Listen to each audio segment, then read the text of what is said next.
Well, welcome back to Base Camp, WNC. We're here on this project. I posted a video before of the spring that's doing 30-some gallons a minute, 32 gallons a minute coming in here.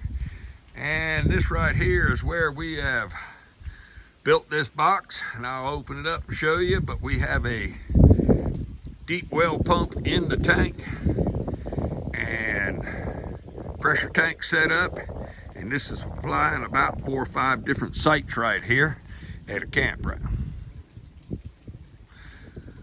So let me take you on this build of this thing and show you how we kind of created this thing.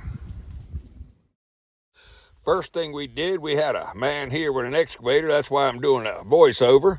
And as you can tell by the ground, it's kind of wet and muddy. So what I did was put a piece of perforated drain tile in, and it's got a fabric sock over it to keep the dirt out. Just so as we get done, we're going to put a bunch of clean gravel on it. So if you get down there to replace filters, you won't have to stand in the mud. Well, here's the box we built. Of course, this will all get backfilled. We did this because of freezing and everything else. And of course, there's the pressure tank that'll be sitting down in that thing. But what we're going to do is, and believe it or not, I got gravel in the bottom, but there's enough mud washed in. This is the electrical conduit that'll supply the wire coming in. Underneath of it is the water line that goes out to the tiny home site. This one here is the water line that comes from down the hill and goes down the hill to supply some other places. We're going to cut into that one. But I wanted to show you what the box looked like done. Well, here it is. Got the box done. Basically, this is where the pressure tank's going to fit. We got to come out with that. We're going to come up here below the lid, drill a hole. One for we're going to put a deep well pump in the tank. And then we will also have a float valve in there to keep it full with well water if the spring should run dry. So it comes down from the well, and there's a cutoff valve. But then I put this valve in here. This will go to the float where we can shut the valve off here for the whole rest of the system down here. Open this one up. This is where the well water will attach to it, or the spring water. And this way, when we can run off the spring, it'll be shut off going up the hill, so we're not pushing water back up the hill. This is just for another RV site, and this is where the line runs on down the hill. Okay, taking the pressure tank out, set it out. It's gonna sit right here in this corner. I have this electric feed, and it's a 220 line coming in from the box right there. It goes underground in that conduit we buried. But now I've made a mistake, and I have to cut this pipe down to about this level without cutting the wires. So what we're going to do, we're going to slide the wires through this piece of 1-inch pipe into this, so that I'll have to hit this piece of pipe before I hit the wires. Let me put the phone down and I'll show you what I mean. Well, here it is. Now the wires are inside that piece of 1-inch pipe that slide into the 1 1/4 inch pipe. So now I can cut this pipe off real carefully without hitting the wires. So now what I was able to do was go around it and cut this piece of pipe off. Yeah, I might have dinged into this old 1-inch piece of pipe, but it saved me from maybe cutting the wires and have to pull a new wire through. Well, here it is. Came up from 1 1/4 inch, put a 1-inch pull through, and went around with a 1-inch line down into a ground fault breaker.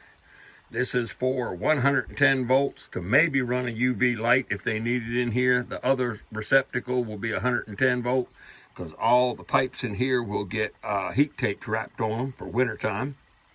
Wired down, 220 line comes in, wired into the pump switch. We don't have anything else yet. We're busy trying to clean this tank out right now again. And while the pump's running, we're going to go over here and wire up the box and have everything ready to go. Well, this is how a deep well pump is set in a tank, whether it's this concrete cistern or a plastic tank you have. Now, the pump has to sit either completely horizontal in the tank or completely vertical. And it's got everything to do with the bearings being tore out if it's on a 45-degree angle. So if you're setting it in a tank and it can't lay down flat, you'll have to stand it up. But what this thing needs to be is to be simulated just like it's in a well. So what we're going to do is we're going to put this pump inside this piece of 4-inch plastic. And it's got a couple little strips down here to hold the pump just a little bit up off the bottom. But what it is the water has to flow across this motor, and right here is the intake. This is the pump. Okay? So the water has to flow across to keep the motor cool. Believe it or not, even though it's sitting in water, it needs to be in this piece of pipe. So what we've done is, of course, we protected the wire. We put them together and it's all coated up, and we've got a piece of plastic shield. This is the pull string, okay? And it just converts down, comes to this piece of, we use this reinforced clear plastic hose so it's flexible. And what that does, it's got 160 PSI braking strength, so it's plenty tight enough. But where it goes onto this hose barb, you put a couple hose clamps, wrap it all up in tape, because you don't want this electric wire rubbing against that stainless steel strap. So we have one hole here drilled for the electric wire, and it's all protected just with this plastic wrap and tape. This is the pull cord. It goes through one of the eyes on the pump, and this is so when you have to, if you have to pull this thing out of the tank, you pull on the cord on this piece of nylon tape, not on the wire to get it out. And the good thing about it is it'll be down in that hole. And actually, if something's wrong with the pump, you can just grab it and pull it out and set it on top of the tank. There'll be enough of this clear plastic hose to be flexible. But what we do now, pressure wash, that's an 8-inch cement block. You can use anything.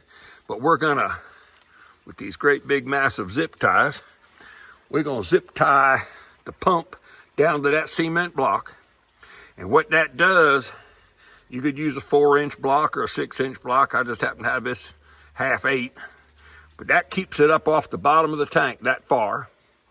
Yes, you do lose a little bit of water. I don't think we're going to be worried about that bottom 100 gallons of water, but the sediment can then build up in here, and shoot, it's got 8 inches of sediment to build up before it affects this thing.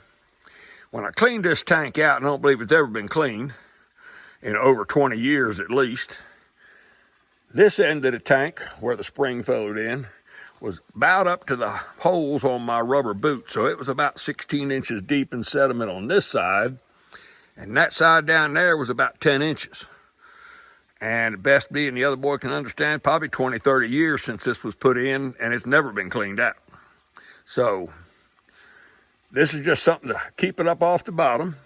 It won't move around. I have suspended them. I really don't like doing it, because then when the pump turns on and off, it wiggles, and you have to make sure that wire is not rubbed. You don't want to rub it. You don't want to run it through the same 2 holes. I'll show you how we're coming out through the side of the tank.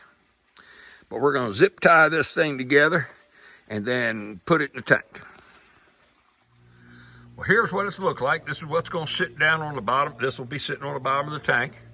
We got these great big massive zip ties to hook it to. And we're going to lower it in and start working on hooking the pipe up. Well, if it wasn't for that sun, we might be able to have a little bit better photograph. But here's a picture of the pump right here, mounted down in the bottom of the tank. It's sitting on that cement block. And of course, here's the hose where it goes out, and the pull string and the wire. Well, with the first spring being there, the second one's going to be right here. We have only about 1 foot of fall for between there to the inlet pipe coming into the cistern tank. So what we've done buy these filter bags. They are like a 1 micron filter bag. And I'll show you what they look like new, but we'll put this thing down in here. And then instead of having a spring box with a couple filters in it, we have this filter bag hanging over the inlet, and all the water has to go through it in order to get in here. And it's like a 1 micron filter bag, so it'll catch all the sediment before it comes into the tank. Well, the other lid down on the other end of the tank was missing. They had an old wooden hatch built over it, I guess to be able to access it easier than these concrete lids. We're not going to need to get in there that much. So I did build a form, and I poured it and put a handle in it. And what do you know? It even fit right in there, almost like it was planned to. So there's a learning lesson that even a blind squirrel finds an acorn every now and then. Well, here it is, pretty much complete. We have the tank in, it comes in, goes through a spin down filter, a 5 micron, a 20 micron. The owner's gonna take a water sample, take it to the health department, and if need be, we'll cut into this line, come up here and run it through a UV light to clean up any more. But as of right now, we're waiting on the health test, the health department water test, and we'll see what we go from there. Well, it's complete. Overflow's still going. We're gonna rig up the second spring into this thing for more water even. But this recharging pumping system doesn't matter if it's for this place or whatever it is, whether it's a plastic tank or concrete tank. Everything is the same, whether you're only have 10 foot of fall from your spring head to your house, or if this is below your house and you have to pump water back up. It's all this same system. If I can ever be a help to you, I can even do videos and everything over the phone, and I don't charge for that. I can come out and do a consult, and I do charge to travel and do that. But if I can ever help you, let me know. And as usual, like it, share it, subscribe, tell your friends about it, and I'll see you on the next one.